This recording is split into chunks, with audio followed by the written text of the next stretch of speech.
Should ಪದದ ವರ್ತಮಾನ ಕಾಲ, ಭೂತಕಾಲ ಮತ್ತು ಭವಿಷ್ಯತ್ ಕಾಲ. ಶುಡ್ ಪದಕ್ಕೆ ವರ್ತಮಾನ ಕಾಲ ಅಂತೂ ಉಂಟು, ಭೂತಕಾಲ ಮತ್ತು ಭವಿಷ್ಯತ್ ಕಾಲ ಉಂಟಾ ಅಥವಾ ಬೇರೇನಾದರೂ ಪರ್ಯಾಯ ಸಹಾಯಕ ಕ್ರಿಯಾಪದ ಉಂಟಾ ಅಂತ ನೋಡೋಣ ಬನ್ನಿ. ಶುಡ್ ಪದವನ್ನು ಸಲಹೆ, ಕರ್ತವ್ಯ ಅಥವಾ ಉತ್ತಮವಾದ ಅಭಿಪ್ರಾಯವನ್ನು ತಿಳಿಸಲು ಬಳಸಲಾಗುತ್ತದೆ. ಅಂದರೆ ಮಾಡಬೇಕು, ಮಾಡುವುದು ಒಳ್ಳೆಯದು ಎಂಬ ಅರ್ಥದಲ್ಲಿ. ಶುಡ್ ಇದರ ವಿವಿಧ ಕಾಲಗಳು, ಪರ್ಯಾಯ ಸಹಾಯಕ ಕ್ರಿಯಾಪದಗಳು ಮತ್ತು ಉದಾಹರಣೆಗಳನ್ನು ಕಲಿಯೋಣ. ಪ್ರೆಸೆಂಟ್ ಟೆನ್ಸ್ ವರ್ತಮಾನ ಕಾಲ, ಪ್ರಸ್ತುತ ಸಲಹೆ ಮತ್ತು ಸಾಮಾನ್ಯ ಕರ್ತವ್ಯ. ಇದನ್ನು ಹೇಳಲಿಕ್ಕೆ ನಾವು ಶುಡ್, ಆಟ್ ಟು ಅಥವಾ ಹ್ಯಾಡ್ ಬೆಟರ್, ಶುಡ್ ಜೊತೆಗೆ ಆಟ್ ಟು ಮತ್ತು ಹ್ಯಾಡ್ ಬೆಟರ್ ಎಂಬ ಪರ್ಯಾಯ ಸಹಾಯಕ ಕ್ರಿಯಾಪದಗಳನ್ನು ಸಹ ಬಳಸ್ತೇವೆ. ಪ್ರಸ್ತುತ ಪರಿಸ್ಥಿತಿಯಲ್ಲಿ ಒಂದು ಕೆಲಸವನ್ನು ಮಾಡುವುದು ಒಳ್ಳೆಯದು ಅಥವಾ ಮಾಡಬೇಕು ಎಂದು ಉಚಿತ ಸಲಹೆ ನೀಡಲು ಇವುಗಳನ್ನು ಬಳಸಲಾಗುತ್ತದೆ. ಯಾವುದು? ಶುಡ್, ಹ್ಯಾಡ್ ಬೆಟರ್ ಮತ್ತು ಆಟ್ ಟು ಬಳಸಲಾಗುತ್ತದೆ.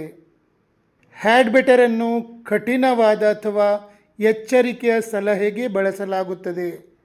ಉದಾಹರಣೆಗೆ, ನೀನು ಪ್ರತಿದಿನ ವ್ಯಾಯಾಮ ಮಾಡಬೇಕು, you should exercise every day.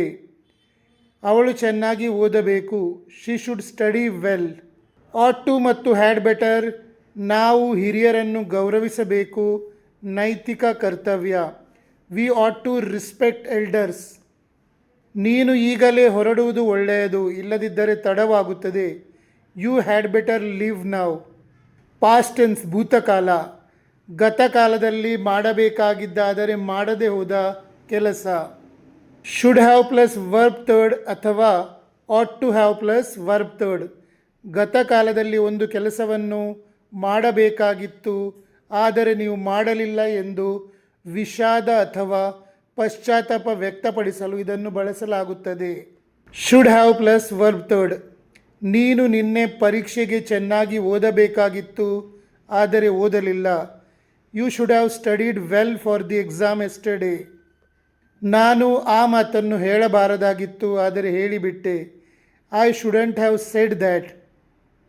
At to have plus verb third. ಅವನು ಆಕೆಗೆ ಸಹಾಯ ಮಾಡಬೇಕಾಗಿತ್ತು, he ought to have helped her. Future tense ಭವಿಷ್ಯತ್ ಕಾಲ, ಭವಿಷ್ಯದ ಸಲಹೆ ಮತ್ತು ನಿರೀಕ್ಷೆ. ಶುಡ್ ವಿತ್ ಫ್ಯೂಚರ್ ವರ್ಡ್ಸ್, ಭವಿಷ್ಯದಲ್ಲಿ ಒಂದು ಕೆಲಸವನ್ನು ಮಾಡುವುದು ಒಳ್ಳೆಯದು ಎಂದು ಈಗಲೇ ಸಲಹೆ ನೀಡಲು ಅಥವಾ ಭವಿಷ್ಯದಲ್ಲಿ ಹೀಗಾಗಬಹುದು ಎಂದು ಊಹಿಸಲು ಇದನ್ನು ಬಳಸಲಾಗುತ್ತದೆ. ಭವಿಷ್ಯಕ್ಕೂ ಶುಡ್ ಪದವೇ ಬಳಕೆಯಾಗುತ್ತದೆ. ಅಂದರೆ ಭವಿಷ್ಯದಲ್ಲಿ ಸಹ ಶುಡ್ ವಾಕ್ಯಗಳನ್ನು ಮಾಡಬಹುದು. ಅಂದರೆ ಶುಡ್ ಬಳಸಿ ಭವಿಷ್ಯದ ವಾಕ್ಯಗಳನ್ನು ಸಹ ಮಾಡಬಹುದು. ಉದಾಹರಣೆಗೆ, ನಾವು ಮುಂದಿನ ವಾರ ಹೊಸ ಪ್ರಾಜೆಕ್ಟ್ ಪ್ರಾರಂಭಿಸಬೇಕು, we should start the new project next week. ನಾಳೆ ಮಳೆ ಬರಬಹುದು, ನಿರೀಕ್ಷೆ, ಇಟ್ ಶುಡ್ ರೈನ್ ಟುಮಾರೋ. ನಿಮಗೆ ನನ್ನ ಟೀಚಿಂಗ್ ಮತ್ತು ರಿಸರ್ಚ್ ಇಷ್ಟವಾದಲ್ಲಿ ನನ್ನ ಪೇಜ್ ಫಾಲೋ ಮಾಡಿ ಮತ್ತು ಶೇರ್ ಮಾಡಿ. ನಿಮಗೆ 3 ತಿಂಗಳಲ್ಲಿ ಇಂಗ್ಲೀಷ್ ಮಾತನಾಡಲಿಕ್ಕೆ ಕಲಿಬೇಕು. ನೀವು ಮಾಡಿದ ವಾಕ್ಯ ಸರಿಯೋ ತಪ್ಪು ಅಂತ ನಿಮಗೆ ಗೊತ್ತಾಗಬೇಕು. ಅಂಜಿಕೆ ಮತ್ತು ಭಯ ಇಲ್ಲದೆ ಕಾನ್ಫಿಡೆಂಟ್ಲಿ ಇಂಗ್ಲೀಷ್ ಮಾತಾಡಬೇಕು. ಹೇಗೆ ಮಾತಾಡುವುದು? ನನ್ನ ನಂಬರಿಗೆ ವಾಟ್ಸಪ್ ಮಾಡಿ ತಿಳಿಸಿ. ನಾನು ನಿಮಗಾಗಿಯೇ ನನ್ನ 32 ವರ್ಷಗಳ ಅನುಭವದಿಂದ ಒಂದು ಕೋರ್ಸ್ ರಚಿಸಿದ್ದೇನೆ. ಏನು ಬಾರದವರು ಸಹ ಇಂಗ್ಲೀಷ್ ಮಾತನಾಡಲಿಕ್ಕೆ ಕಲಿತಿರುವ ಅನುಭವದಿಂದ ನಾನು ಅದನ್ನು ಮಾಡಿದ್ದೇನೆ. ಅಂದರೆ ಎಲ್ಲ ವಿದ್ಯಾರ್ಥಿಗಳಿಗೆ, ಅಂದರೆ ABCD ಇಂದ ಇಂಗ್ಲೀಷ್ ಗೊತ್ತಿದ್ದವರು ಸಹ ಹೇಗೆ ಕಲಿಯುವುದು ಅನ್ನುವ ಅನುಭವದಿಂದ ಆ ಕೋರ್ಸ್ ರಚಿಸಿದ್ದೇನೆ. ನೀವು ಅದನ್ನು ಮಾಡಿದರೆ ನಿಮಗೆ 3 ತಿಂಗಳಲ್ಲಿ ಖಂಡಿತವಾಗಿ ಇಂಗ್ಲೀಷ್ ಮಾತನಾಡಲಿಕ್ಕೆ ಬರ್ತದೆ. ಆ ಕೋರ್ಸಿನ ಫೀ ಕೇವಲ 599 ರೂಪಾಯಿ, 599 ಓನ್ಲಿ. ಅದನ್ನು ನೀವು ನನ್ನ ನಂಬರಿಗೆ UPI ಮೂಲಕ ಕಳಿಸಿದರೆ ಯಾವತ್ತು ಕಳಿಸ್ತಿರೋ ಅವತ್ತಿನಿಂದಲೇ ಕ್ಲಾಸ್ ಸ್ಟಾರ್ಟ್ ಮಾಡ್ತೇನೆ.